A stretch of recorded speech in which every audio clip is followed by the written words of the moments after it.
This is Occupy Maine TV on Portland's Community Television Network.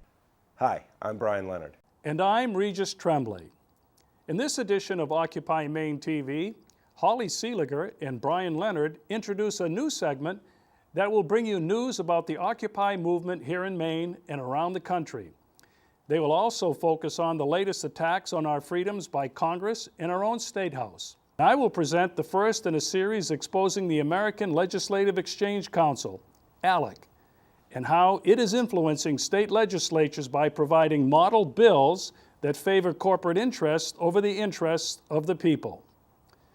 Occupy Maine TV is a new and innovative example of citizen journalism using the power of television and the internet to educate the 99% whose rights and freedoms are being trampled on by what I call the axis of evil, the insidious alliance between Congress, corporations, and Wall Street. It is our job to bring you the news and information that the corporate-owned mainstream media cannot and will not bring you. And now, here's Holly Seeliger and Brian Leonard with the news you won't get anywhere else.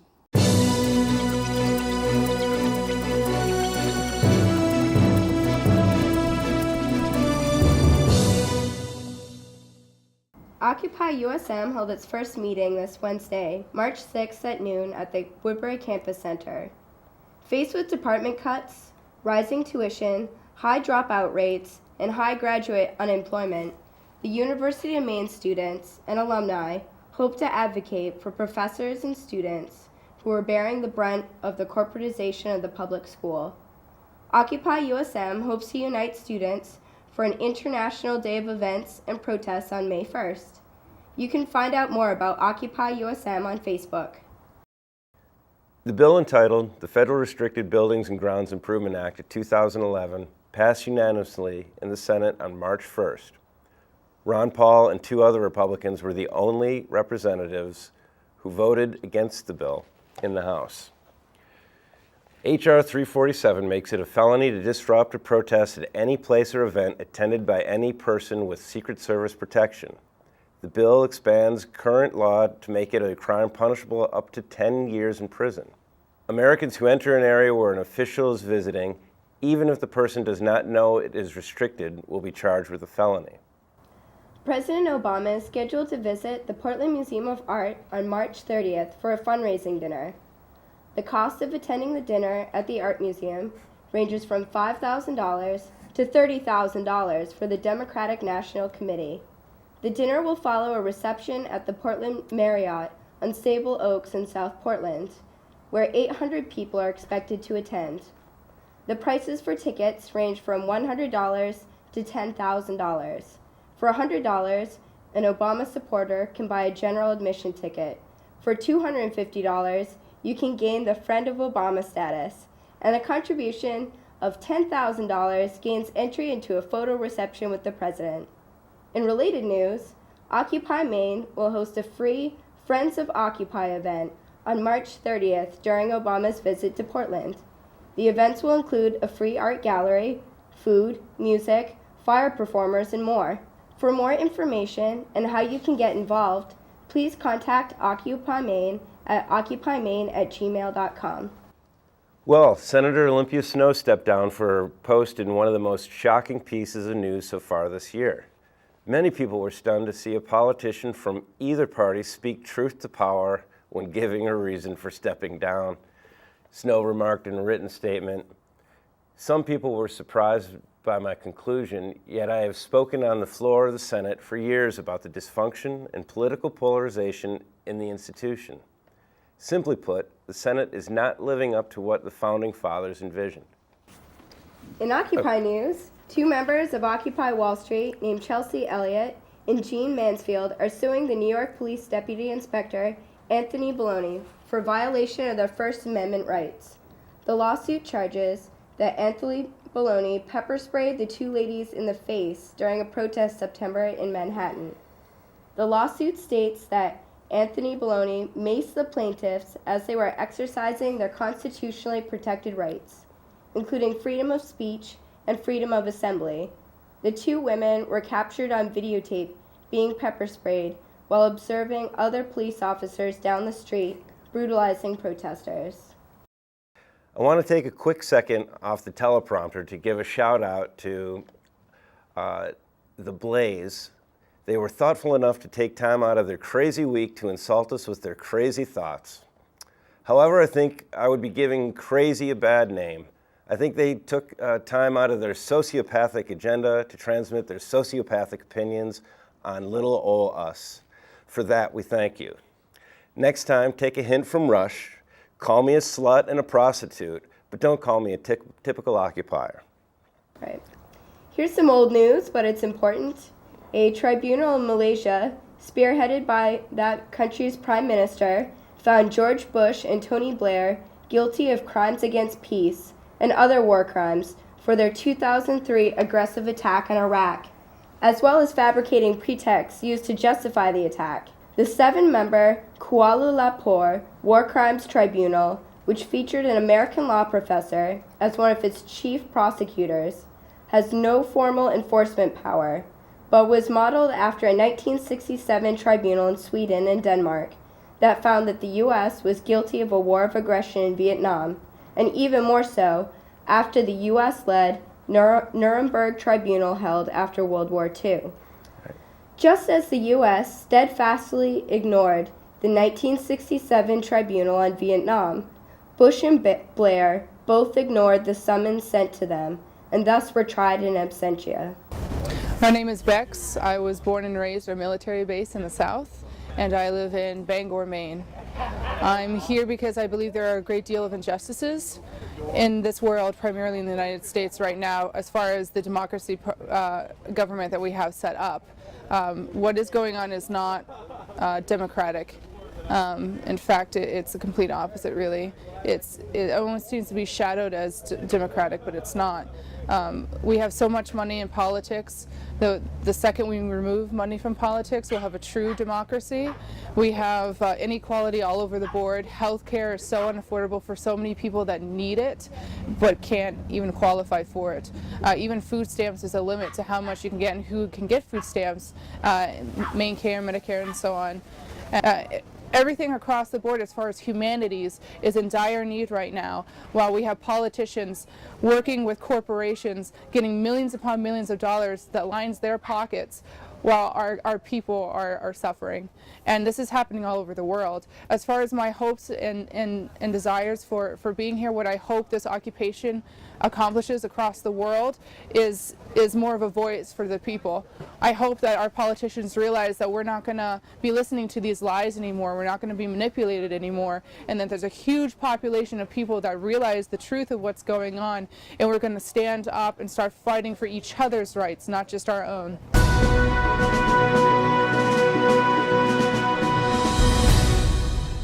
On February 29th of this year, Occupy groups around the country protested against ALEC. I attended one in Augusta and captured the video and interviews you'll see later in this segment. Don't know who or what ALEC is? Well, don't feel bad. Not many Americans do. But the sooner Americans know what ALEC is doing to our democracy, the sooner we can take back our government. The American Legislative Exchange Council. It's no accident that Republican-controlled legislatures here and across the country have been obstructing health care reform, rolling back environmental regulations, busting public and private unions, encouraging the privatization of public schools and prisons, and trying to pass voter suppression legislation. This assault on the poor, the sick, the elderly, the disabled, on teachers and on working families has been orchestrated by this obscure, shadowy conservative organization that is financed by millions of corporate dollars. ALEC, the American Legislative Exchange Council, was founded in 1973 by Paul Weyrich, a right-wing political activist and funded by many of the largest corporations such as Mobil Exxon, Big Pharma, super wealthy families, and Koch Industries. Weyrich is the man who founded the Heritage Foundation, the Moral Majority, remember that? The Free Congress Foundation, and ALEC. ALEC has been writing legislation favorable to corporate and right-wing interests and has been supporting Republican governors and lawmakers to introduce these insidious bills in dozens of states across the country. ALEC has written legislation attacking a woman's right to choose, insurance-funded birth control. They've written legislation that would roll back environmental protections in favor of corporate greed and profit, legislation against health care reform, legislation restricting voting. ALEC has written legislation hostile to public and private unions and legislation that would privatize public schools and prisons. ALEC has also written legislation attempting to cut back on unemployment and workers' compensation. Does this sound just slightly familiar with the Republican Party's agenda right here in Maine? We've seen Governor LePage try to coerce Republican legislators into dismantling the social safety net that would drop 65,000 people from Maine Care and transfer millions to municipalities that can't afford it. And it would result in a loss of 1,000 jobs. We've seen Governor LePage and the Republicans attack unions and demonize teachers of all people. They are also trying to limit unemployment and workers' compensation. We've seen Senate President Kevin Ray sponsor a bill to dismantle LURC, the Land Use Regulatory Commission, and leave Maine's natural resources vulnerable to corporate greed. All the while, LePage rails against the EPA for protecting the only real asset we have, our natural resources, which attract millions of visitors each year, making tourism the state's largest industry by far. If they succeed, the work of Ed Muskie and George Mitchell and 50 years of successes in cleaning up our water and our air will be reversed. And just last year, in a citizens' referendum, we, the people, overturned LePage's and the Republican legislature's new law that would suppress voting in Maine by disallowing our long-standing tradition of same-day voter registration. Now, many of our Christians have what I call the goo-goo syndrome. Good government. They want everybody to vote. I don't want everybody to vote. Elections are not won by a majority of people. They never have been from the beginning of our country, and they are not now. As a matter of fact, our leverage in the elections, quite candidly, goes up as the voting populace goes down. This all has been a calculated, shadowy assault on the environment and our rights as voters. ALEC and its corporate partners wish to silence the voices of Maine citizens in the legislative process.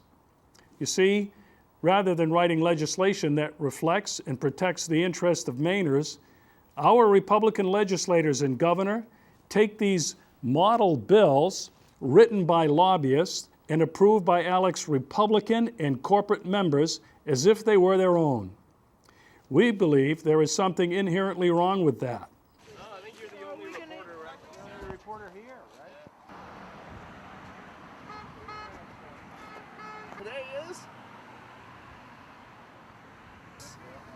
My name is Jane Edwards, and I'm from Vassalboro. Why are you out here today? Well, I'm out here because this is a protest about ALEC. They write laws and try to get various states to adapt the law in their version of the law.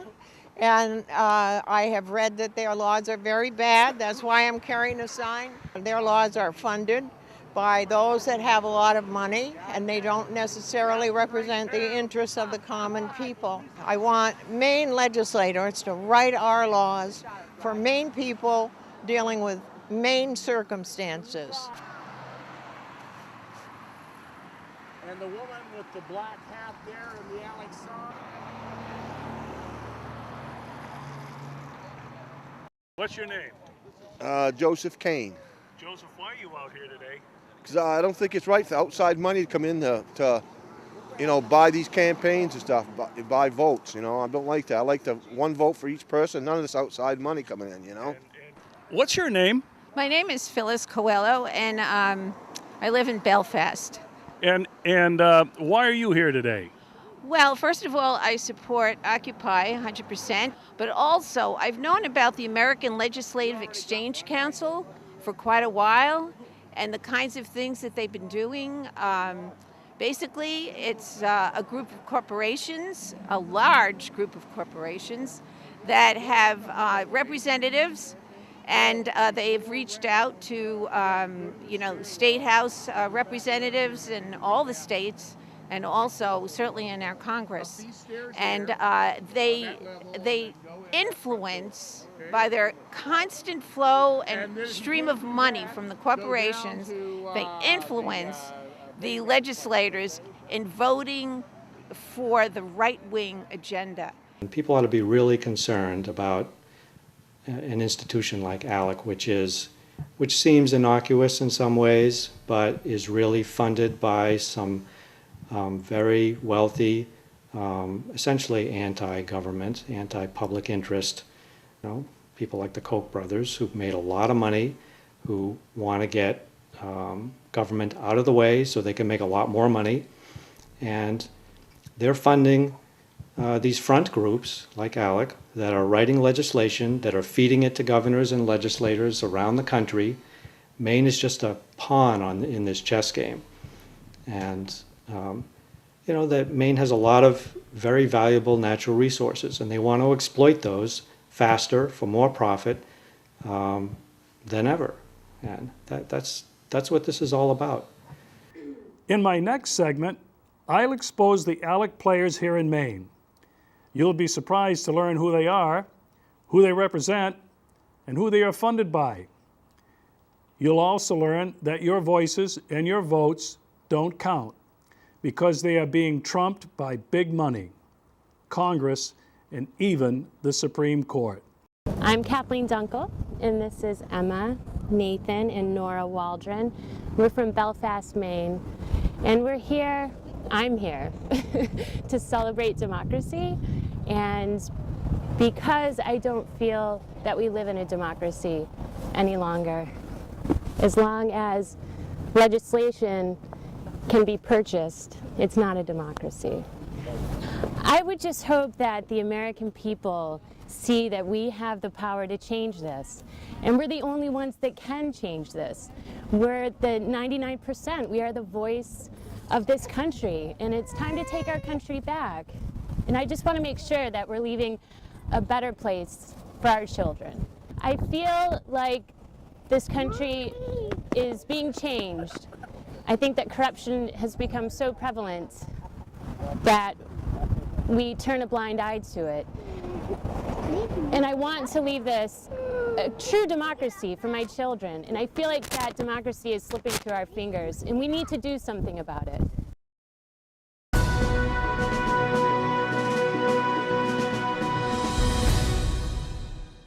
I'm here in Deering Center this morning with Jennifer Hall, a young single mother who has been dependent on the social safety net to not only survive and raise her kids in a good environment, but be able to go to school. Jennifer, thanks for being with us this morning. You're welcome. It's my pleasure. Tell me a little bit about where you're at right now and what you're doing, and then we'll talk about what you had to overcome. Okay. Right now, I am a senior at USM. I'm a full-time student. I'm in media studies. I have a 15-year-old son who's at home with me, and he's going to Casco Bay High School. That sums it up. I have Maine Care now. I depend on it for my health care and for my son. Well, what are you studying in school? What are your hopes and your aspirations? Well, I'm planning on going on to graduate school, and I'm really excited about that, actually. I finally discovered my passion in film studies. They don't have film studies at USM, but I've been creating my own within the media studies program. So what I'm looking at is applying for grad school in a year and going on to become a professor or be involved in making films, or both. I want to congratulate you on what you've accomplished and where you want to go, but it has not been an easy hurdle for you to overcome, has it? No, it has been trial by fire over and over again, actually. It's taken a lot of courage and perseverance. And I'm not really young. I'm actually almost 49 years old, so I've definitely paid my dues. Well, it was really a long process of even finding out what my issues were. I struggled for years and years with substance abuse and being in and out of abusive relationships, and I had post-traumatic stress disorder, which was undiagnosed. I was recovering from alcoholism, first of all. Then I started to identify my other issues that were more like the root problems there. And there was post-traumatic stress syndrome and adrenal fatigue. I had a complete nervous breakdown in 2006. And at that point, I got diagnosed as having bipolar disorder also. Well, I first had therapy and started being in AA when I was only 23. But I met a man and married him and had my daughter, who's 21 years old now, and stopped getting help at that point. But when she got to be about 2 years old, I started having therapy again. And at that time, I needed to be on Maine Care. I was in the Aspire program. We received food stamps and subsidized housing, and Maine Care paid for my therapy.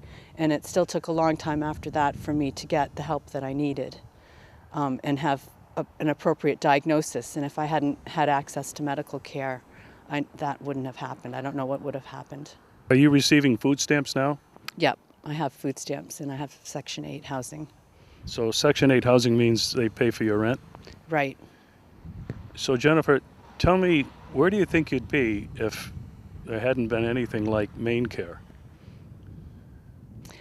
It's really hard to think about because I'm so involved in my recovery and my life now and the success of my life now that it's really hard for me to even consider. I can't imagine. I really can't. I don't know at what point, when I was home with my daughter and I started having therapy again and got back on track with getting help and, needing Maine Care for that, if that hadn't been in place, I just don't know. I don't know. Are you still on Maine Care?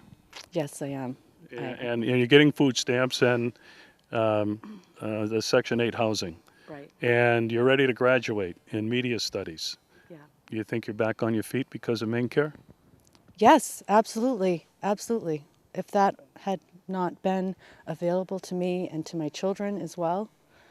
And it's not just Maine Care, it's the whole program. I mean, the Aspire program helped me get car repairs and clothes for work. I mentioned to you that, the fact that I haven't had health care insurance is not because I haven't been working. I've always worked. I worked through my pregnancies. I worked as soon as I was able to get on my feet after my children were born. As a hairstylist, that's what I was for about 20 years. But I never had a job that provided health care insurance. What would you say to Governor LePage and the Republicans up here in the Maine State Legislature who are looking to cut back drastically on the social safety net, including unemployment compensation, workers' compensation? They're trying to bust unions, really wreaking havoc and will wreak havoc on the middle class and people like yourself that have depended on this for help. What would you say to them? I would say, first of all, they should quit their jobs and come and live with the real people that are the people they're supposedly representing, because if that's where people continue to look, like to scapegoat the people who are the most at risk and the most in need. These aren't people usually, I've lived with people that are on welfare. I lived in a mod rehab in Brunswick and all the people there were on welfare. If they could have worked, they would have. Just like me, I always worked. When I could work, I worked. And it's not an issue of these people need to see that they need to go out and work. It's going to be a disaster if people don't have this help. It already is a disaster. I'm not the same old story. You're certainly not. Well, I want to thank you very much for taking the time. My pleasure. And being courageous enough to come on our show and enable us to tell your story to a whole lot of people. And I know you are going to be tremendously successful and satisfied in your chosen career, because storytelling with video or film is really where it's at today. So, that's what I think too. Yeah. I agree with you, Regis. Good and luck. Thank you for giving me the opportunity to share my story. No, it's our pleasure. Thank you. Thank you.